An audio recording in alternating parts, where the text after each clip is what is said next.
अच्छा, तो अब हम स्टार्ट कर रहे हैं बेटा चैप्टर नंबर 2, जो कि है वेक्टर्स। और वेक्टर्स यानी स्केलर्स और वेक्टर्स भी अक्सर लोग कहते हैं इसको, लेकिन चैप्टर का नाम वेक्टर्स है क्योंकि डिटेल जो है इसकी वो है वेक्टर्स पर ही है पूरे चैप्टर में, क्योंकि स्केलर्स के अंदर इतनी डिटेल है ही नहीं वैसे ही। तो स्केलर और वेक्टर का जो बेसिक फ़र्क है जो आपने फर्स्ट ईयर में पढ़ा था वो वही है, बिल्कुल वैसा ही है कि वो फिजिकल क्वांटिटीज़ जिनको समझने के लिए हमें सिर्फ मैग्नीट्यूड की ज़रूरत होती है, वो सिर्फ मैग्नीट्यूड के हमें समझ में आ जाती हैं, उन्हें हम स्केलर कहते हैं। और जिनको समझने के लिए मैग्नीट्यूड के साथ साथ डायरेक्शन की भी ज़रूरत पड़ जाए उन्हें हम वेक्टर कहते हैं। मैग्नीट्यूड का मतलब होता है नंबर कोई भी। मिसाल के तौर पे आपसे मैंने पूछा कि सर टाइम क्या, मतलब टाइम बता दे बेटा। तो आपने कहा सर अभी बज रहे हैं 8 बज रहे हैं। अब मैं बोलूँ बेटा किस डायरेक्शन में 8 बज रहे हैं, तो आप बोलोगे सर 8 बज रहे हैं, इसमें डायरेक्शन की क्या जरूरत है, मतलब 8 एक मैग्नीट्यूड आपको मैंने बता दिया। अब डायरेक्शन की कोई जरूरत नहीं। बोलो बेटा आज गर्मी काफी ज्यादा थी, टेम्परेचर क्या, आपने कहा सर 40 चल रहा है। मैंने कहा 40 किस डायरेक्शन में, सर 40 चल रहा है किस डायरेक्शन में हो रहा है, इसमें डायरेक्शन की क्या जरूरत है। 40 से बात समझ में आ गई, हाँ यार यूनिट पता होना चाहिए 40 डिग्री सेल्सियस। लेकिन अब अगर मैं आपसे बोले बेटा तुम्हें फोर्स लगानी है, तो आपके जहन में दो सवाल आ जाएंगे कि भाई कहाँ लगानी है, किस तरफ। दूसरा सवाल कितनी लगानी है, यानी मैग्नीट्यूड की भी जरूरत है भाई, 10 न्यूटन, 20 न्यूटन, 100 न्यूटन, कितनी, 100, 1000, कितनी, और किस तरफ, राइट की तरफ, लेफ्ट की तरफ, up down, forward backward, east west north south, किस तरफ। तो वो फिजिकल क्वांटिटीज जो सिर्फ नंबर से समझ में आ रही हैं, मैग्नीट्यूड से, डायरेक्शन की जरूरत ही नहीं पड़ रही, उन्हें हम स्केलर कहते हैं। और जिनको समझने के लिए हमें डायरेक्शन की जरूरत नहीं पड़ रही, उन्हें हम वेक्टर कहते हैं। ये आपने मैट्रिक में भी खैर पढ़ा हुआ ही होगा कि भाई जो वेक्टर फिजिकल क्वांटिटीज होती हैं उनको हम एरो से रिप्रेजेंट करते हैं। और जो एरो का हेड होता है वो बताता है डायरेक्शन, और जो एरो की लेंथ होती है, मतलब ये पूरी लेंथ है, ये रिप्रेजेंट करती है मैग्नीट्यूड को यानी क्वांटिटी को। जैसे कि अभी अगर मैं बताऊं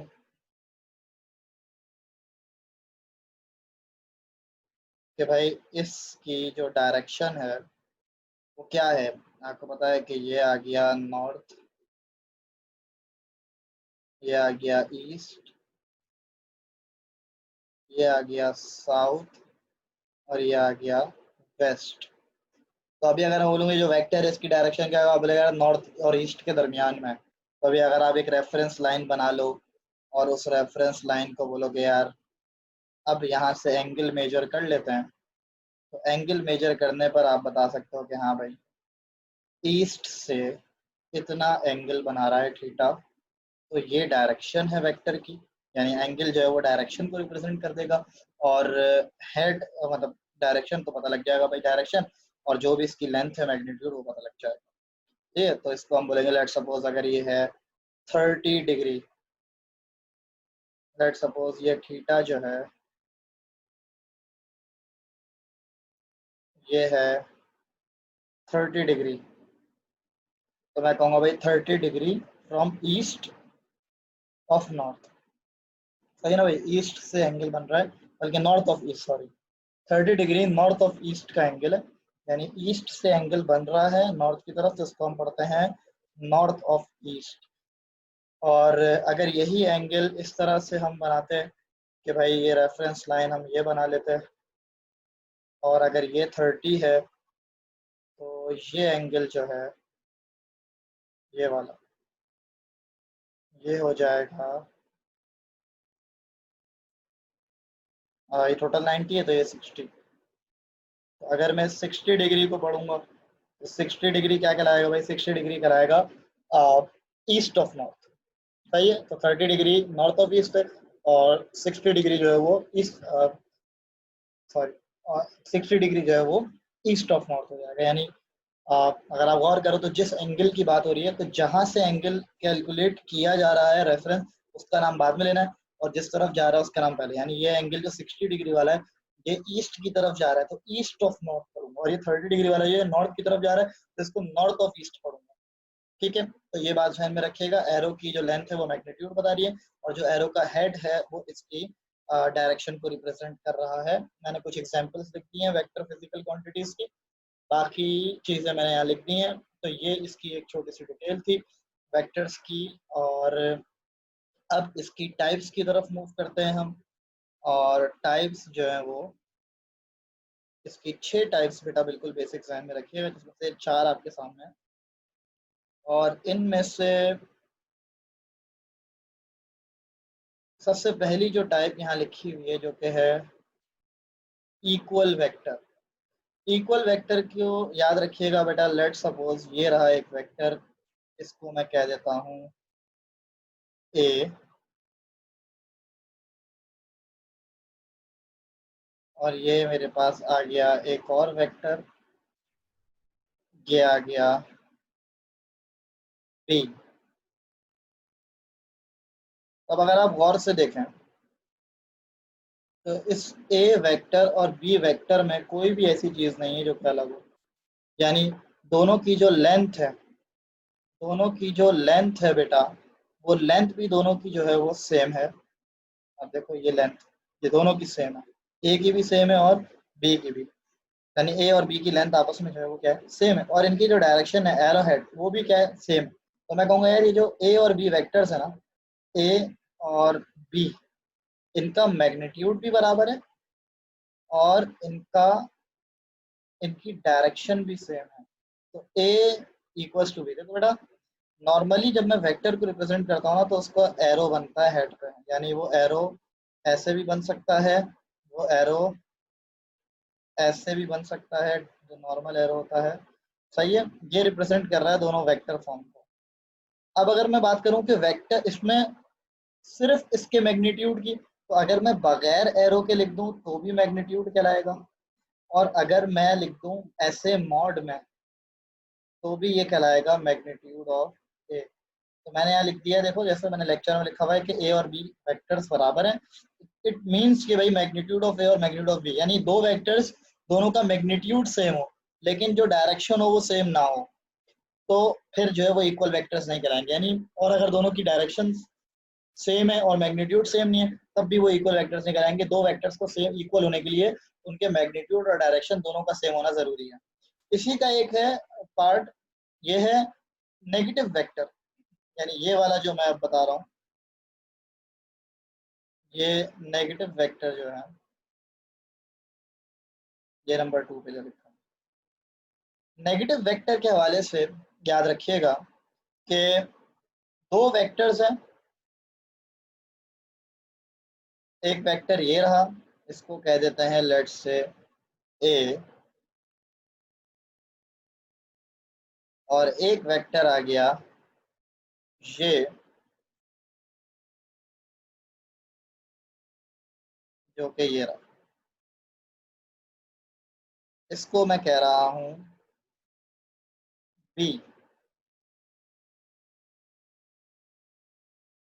अब अगर आप इन दोनों वेक्टर्स को देखो तो ए का और बी का जो मैग्नीट्यूड है बेटा, वो आपस में सेम है, दोनों की लेंथ सेम है। ए और बी का जो मैग्नीट्यूड है वो आपस में सेम है। लेकिन मैं इसको ऐसे नहीं लिख सकता कि ए बराबर है किसके, बी के। ऐसे नहीं लिख सकता कि ए बराबर है किसके, बी के। क्यों नहीं लिख सकता मैं ऐसे, इसलिए नहीं लिख सकता बेटा क्योंकि इनकी डायरेक्शन एक जैसी नहीं है, इनकी डायरेक्शन चेंज है। और नेगेटिव वेक्टर होने के लिए जरूरी है कि डायरेक्शन चेंज हो, बिल्कुल एक दूसरे के अपोजिट हो। अपोजिट से यहाँ मुराद है बेटा बिल्कुल एंटी पैरेलल हो, एक दूसरे के अपोजिट का हो या एंटी पैरेलल का हो, या कहो शिफ्ट बाय 180 डिग्री। यानी ये मैंने एंगल बता रहा हूँ कि भाई अगर मुझे एक वेक्टर को दूसरे वेक्टर का नेगेटिव बनाना है, अगर एक वेक्टर को दूसरे वेक्टर का नेगेटिव बनाना है तो उस दूसरे वेक्टर को 180 पे शिफ्ट होना चाहिए।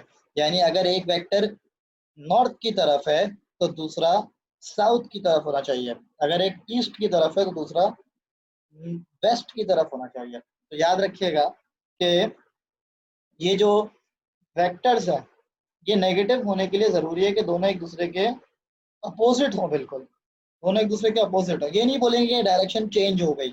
चेंज तो फिर कुछ भी हो सकता है भाई, आप बोलो भाई सेम मैग्नीट्यूड था और सेम मैग्नीट्यूड के ऊपर मेरे पास इस तरह से एक वेक्टर था ये। अब बात ये है कि भाई ये नहीं कह सकते, क्यों नहीं कह सकते भाई ये, इसलिए नहीं कह सकते कि भाई इसकी जो डायरेक्शन है वो बिल्कुल अपोजिट नहीं है, चेंज है। चेंज वाले का नेगेटिव से कोई ताल्लुक नहीं है, चेंज के लिए अपोजिट होना बिल्कुल जरूरी है और मैग्नीट्यूड का सेम होना नेगेटिव के लिए। ठीक है। तीसरा आ गया नल वेक्टर। अब ये नल वेक्टर है ना बेटा, ये थ्योरेटिकल है बस। थ्योरेटिकल किस पॉइंट ऑफ व्यू से भाई, कि इसमें थ्योरेटिकल बात हुई है भाई, हमने कहा था कि वेक्टर के अंदर वेक्टर फिजिकल क्वांटिटी को समझने के लिए हमें मैग्नीट्यूड और डायरेक्शन दोनों पता होना जरूरी है। अब मैग्नीट्यूड हम कहते हैं नंबर को, नंबर तो जीरो भी होता है। अब अगर मैं आपसे बोलूं भाई ऐसा कोई वेक्टर जिसका मैग्नीट्यूड कितना हो भाई, जीरो हो, तो प्रैक्टिकली ऐसी चीज एग्जिस्ट नहीं करने वाली, प्रैक्टिकली एग्जिस्ट नहीं करता है। लेकिन ऐसा नंबर होगा ना, जीरो नंबर है और मैग्नीट्यूड है, तो हमने एक थ्योरेटिकल बात कर दी कि भाई अगर ऐसा वेक्टर हो जिसका मैग्नीट्यूड जीरो हो, तो जीरो एक नंबर है, तो भाई ऐसे वेक्टर को हमने क्या नाम रख दिया, नल वेक्टर। अब कुछ लोग कहते हैं भाई नल मैग्नीट्यूड जीरो है, प्रैक्टिकली नहीं है, तो इसकी कोई डायरेक्शन ही नहीं होगी।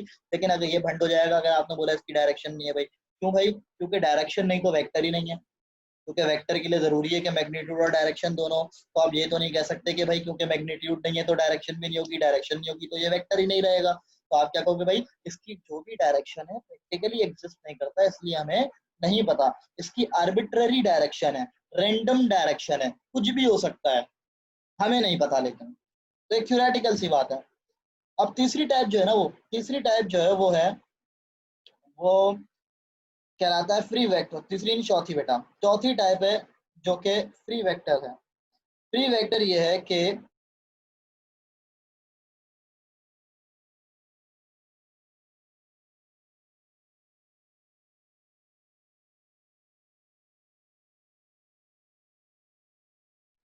हाँ, फ्री वेक्टर के बारे में मैं ये बता रहा था कि भाई लेट्स, फ्री वेक्टर एक कॉन्सेप्ट है बस बेसिकली।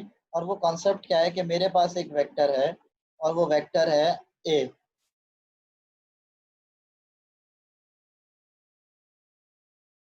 ये वेक्टर ए मेरे पास मौजूद है और इस वेक्टर को मैं थोड़ा सा बना दूं।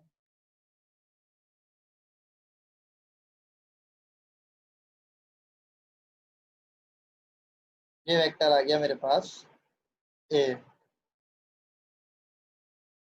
अब ये तो फ्री वेक्टर का कॉन्सेप्ट तो ये है कि भाई कोई भी वेक्टर जो है ना, मैं उसको एक जगह से उठा के दूसरी जगह पे रख सकता हूँ, यहाँ भी बना सकता हूँ, यहाँ भी बना सकता हूँ। लेकिन मुझे एक बात का ख्याल रखना होगा, ना मैं इसका मैग्नीट्यूड चेंज करूंगा, ना मैं इसकी डायरेक्शन चेंज करूंगा। ना मैं इसका मैग्नीट्यूड चेंज करूंगा, ना मैं इसकी डायरेक्शन चेंज करूंगा। एक जगह से उठाया, ये इस चीज उठाया यहाँ से, यहाँ रख दिया, यहाँ रख दिया, यहाँ रख दिया, यहाँ रख दिया, यहाँ ले गए, कहीं से भी उठा के घुमा लो इसको, फुल एंजॉय कराओ इसको। लेकिन ना इसका मैग्नीट्यूड चेंज हुआ, ना इसकी लेंथ, ना इसकी डायरेक्शन चेंज। तो ये बात याद रखिएगा। बाकी ये एक छोटी डेफिनेशन के पॉइंट ऑफ व्यू से सारी टाइप्स थी। अब बात करता हूँ मैं आ, दूसरी टाइप्स की। जो दो और टाइप्स है बेटा, एक मिनट में वो लगा लूँ जरा।